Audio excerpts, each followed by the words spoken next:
What's up, guys? Welcome back to Newswave. Well, this week, the PlayStation 5 Pro does release, but wouldn't you know it, over the weekend, a bunch of stuff for the system leaked out online, where there's images of the device, unboxings, teardowns, and even some comparisons for new and older titles with this certain feature, which we'll go over that here today. Also, we are going to be talking about Nintendo with their big night coming up, as they are looking to report numbers and discuss certain things with investors. Some were wondering could actually include their future plans, and there's been a lot of talk around Dragon Age, the Veilguard, and BioWare, but now it looks like they're setting their sights for the future and a certain franchise that I'm actually really excited to see finally return. So if you guys enjoy these videos, make sure you hit that like button, helps out a ton. And if new here to the Spawnwave channel, make sure you subscribe down below. And of course, members of the channel do get Newswave early. If you would like to learn more about that, click the join button down below this video. And we're gonna start today with Assassin's Creed Shadows, which we know has been moved out of its holiday launch into next year for February. Some have speculated on the idea that there could be significant changes to the game due to that delay, but I'm actually here to tell you that's probably not going to be the case. One, it's been delayed for like 3 or 4 months, but the other big thing is it looks like they've kind of already told us, and they're doubling down on that once again. We can see this posted up.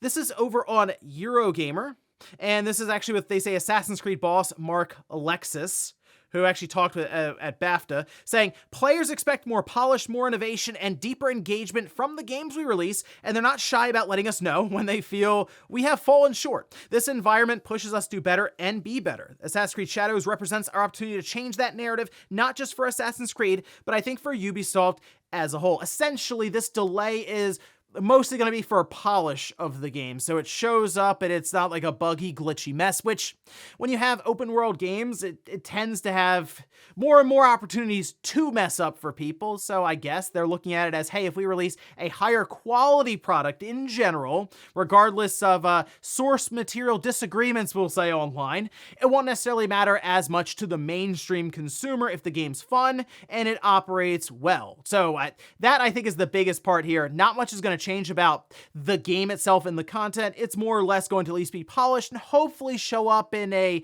pretty good state, but I guess we'll see here in a few months. Also, a bit of a follow-up to a story when it comes to Nintendo's Alarmo, as it appeared modders were getting a hold of it and even working to tap into the device to maybe do a bit more with it, and wouldn't you know it, it didn't take long. We can see this over on Twitter. This is from Gary, who says, after my last post, it was pretty clear what everyone wanted to see on the Alarmo.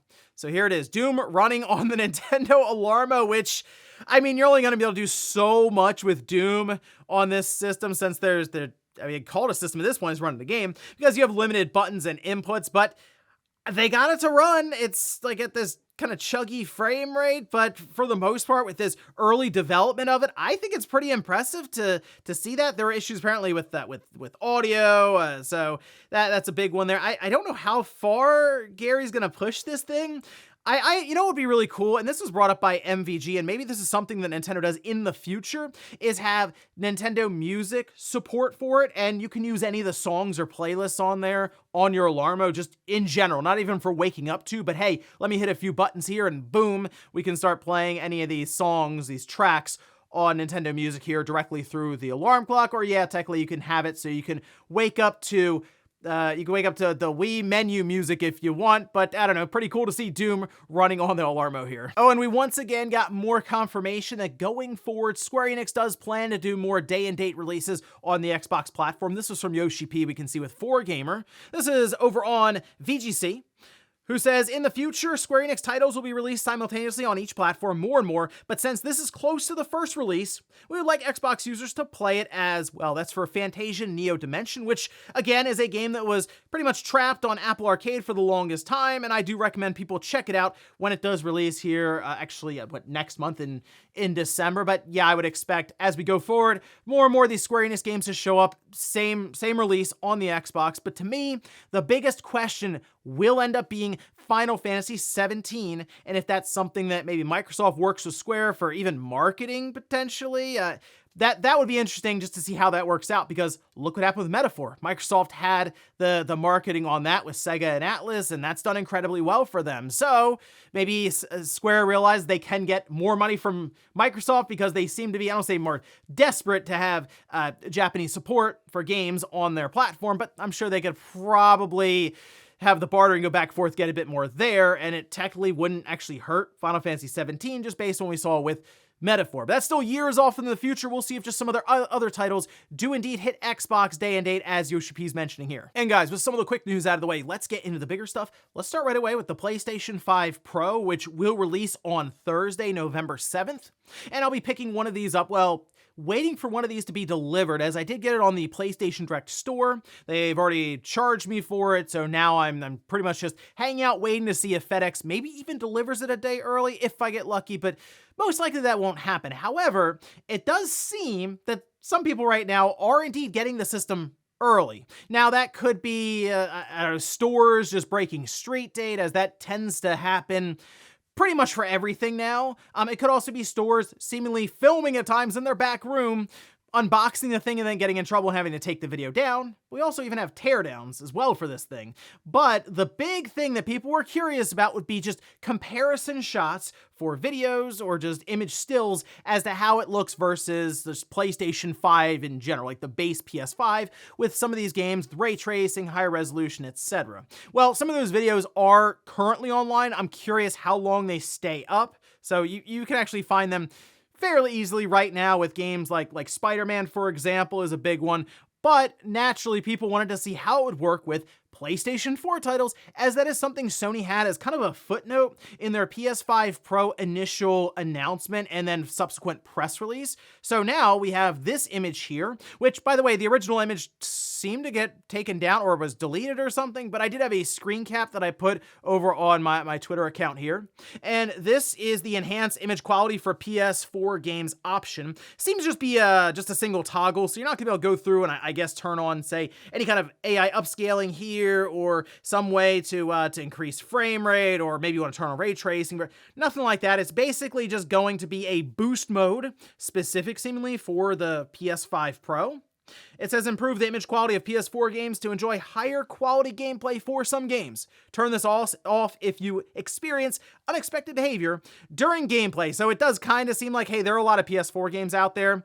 We haven't necessarily been able to test with every single one in every single scenario, so I'm sure there will be some that are found that are just broken in some way, graphical glitches, maybe crashing, but we'll see as we go along and everyone's able to at least test these on their own system. But there, again, are some that have the system now, and the big one that people were curious about was, of course, Bloodborne. Over on Reset Era, there's a thread right now where a person did post up side-by-side images of it on with the enhanced PS4 off, and then with it on. And, well, it looks a little better. This is the thing right now. People are like, I think it looks better. And we're zooming in, of course, on things like the lamp that's in the image here, or even on your character, or whether it's the facial features. It's not obvious is the big thing I'm saying right now. Of course, this is through seemingly a compressed image or footage that was posted. So it's going to vary depending on your own setup and what you have access to, say, for a nice 4K OLED or maybe 8K even if you just happen to have one of those TVs. But for this, it will be case by case. And I'm already thinking about a couple of games, and when I posted that up on Twitter, people were, of course, suggesting all kinds of other stuff, like, oh, Red Dead Redemption 2, that would be a good one. See, Arkham Knight, also an interesting one. I was thinking of, like, Killzone Shadowfall. I remember that game looked incredible when the PS4 came out. Still looks good now, but it has a lot of shimmering around edges, and if this is indeed like a machine learning upscaling technique that they're using, or maybe a sharpening filter, it may be a bit easier to notice on some of those edges, or just the image in general in motion. So that was one that I was immediately thinking of there, but others would bring up things like Infamous. That's a good one. Order 1886. So there are a lot of PS4 titles that I think still hold up, minus some graphical oddities or annoyances like shimmering. And that's the biggest question mark to me right now. I already understand many PS5 games will most likely jump to a higher resolution, and it will also maybe involve ray tracing then, and maybe it's able to hit its higher cap at 60 frames, which is fine. Those games already look pretty good. They're just PS4 games. I'd be curious to see how the PS5 Pro interacts with it. And it's weird to think that I'd be getting this nice new machine that's like the most powerful thing Sony's made, and I'm like, I wonder how these 10-year-old games will run on this thing, but here we are. It's just something else that's kind of interesting about this device that I'm very curious about. And again, I'll be looking more into this later on in the week, and I'm sure Mystic Ryan will have all kinds of coverage for it, and we'll be talking actually about this quite a bit in the next Click R3 next week, and we'll even have a guest on, and we'll just kind of go over all of our thoughts on the PlayStation 5 Pro. But new hardware is always exciting, even though this one's been kind of contentious. I'm still looking forward to see what exactly this device is all about. Next up, let's talk about Nintendo and their big night ahead. Well, it'd be nighttime for me.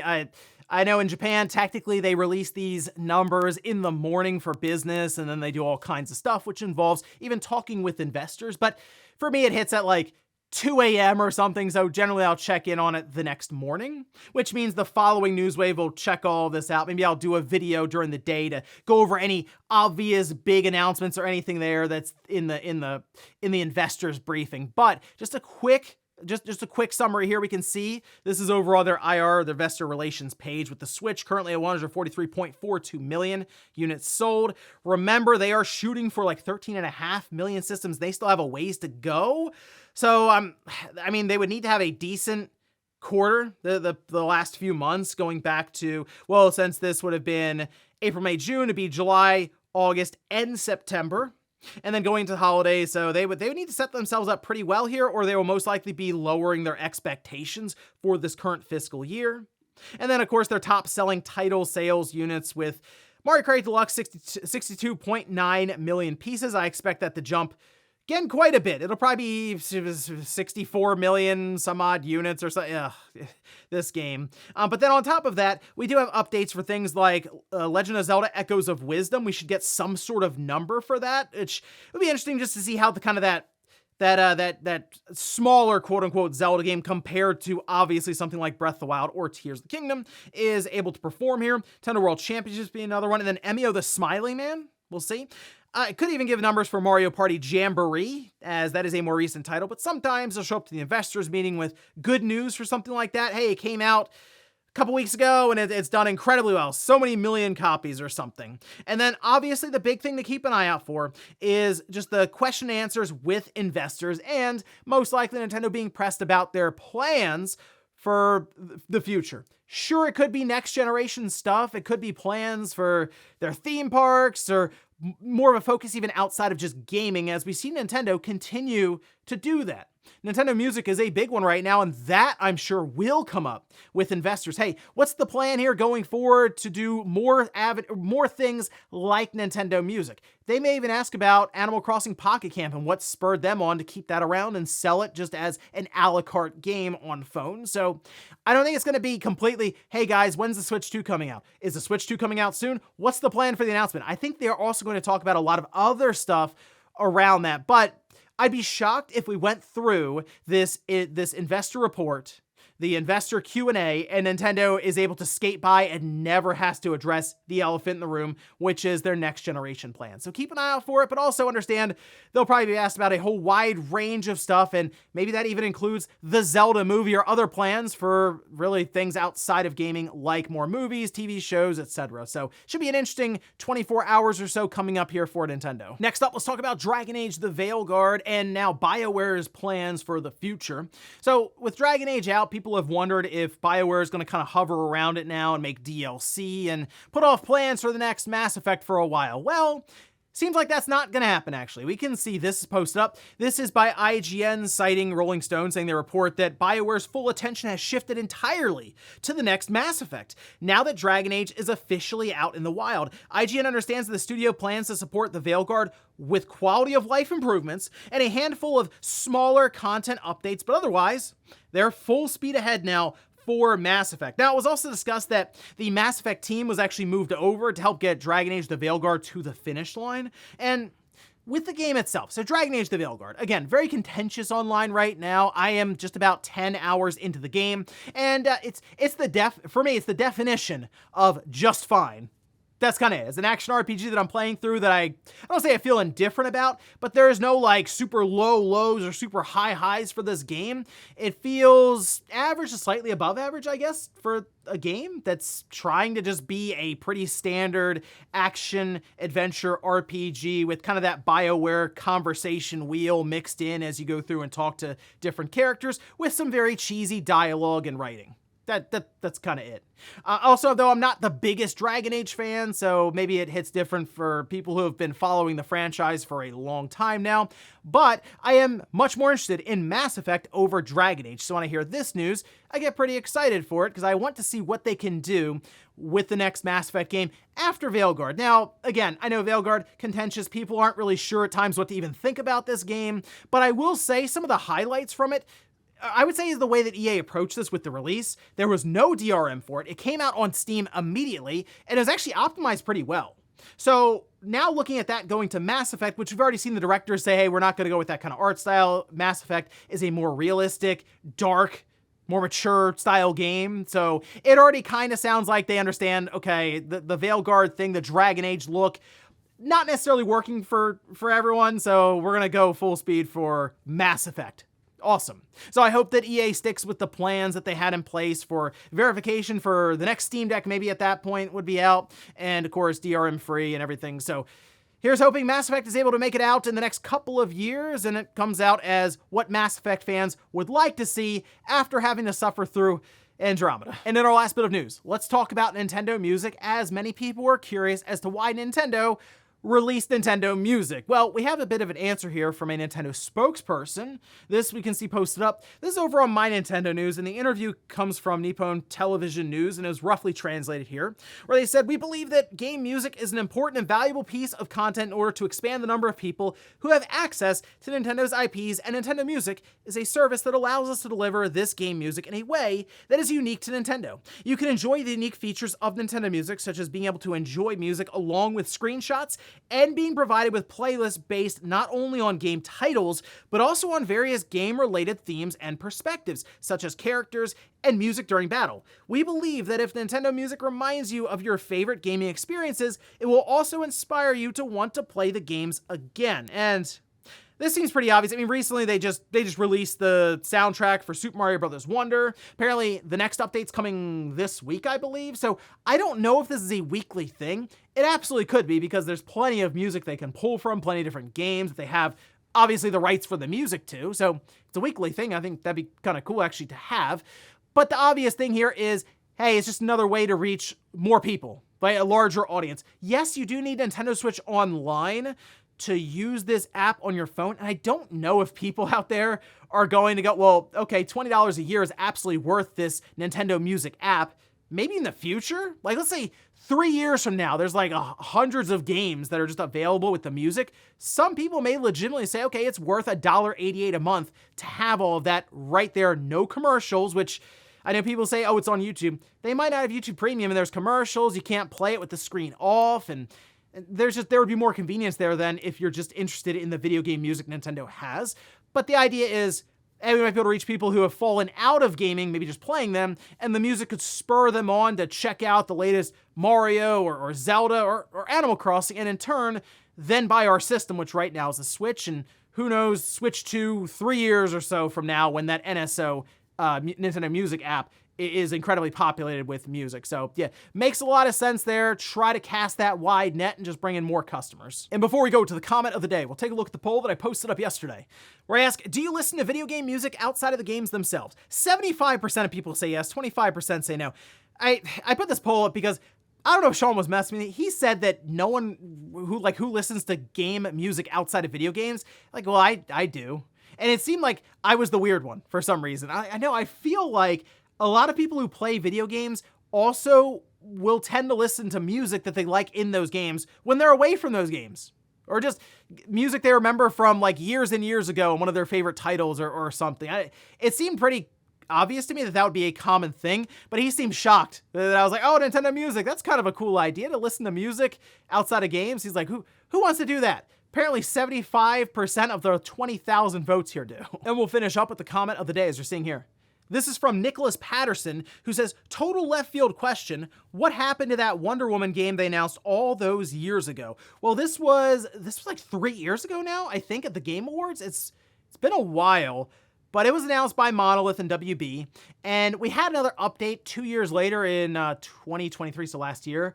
And they had mentioned that it was still on track and everything, and it was a single player, like, it wasn't gonna be a live service style game, nothing like that, third person action adventure title that would indeed use the Nemesis system, but that's the last we heard of it. And maybe it gets another reveal here at the Game Awards again, like, hey, go back to where it basically started. But I think this is the case of them just announcing the game way too early.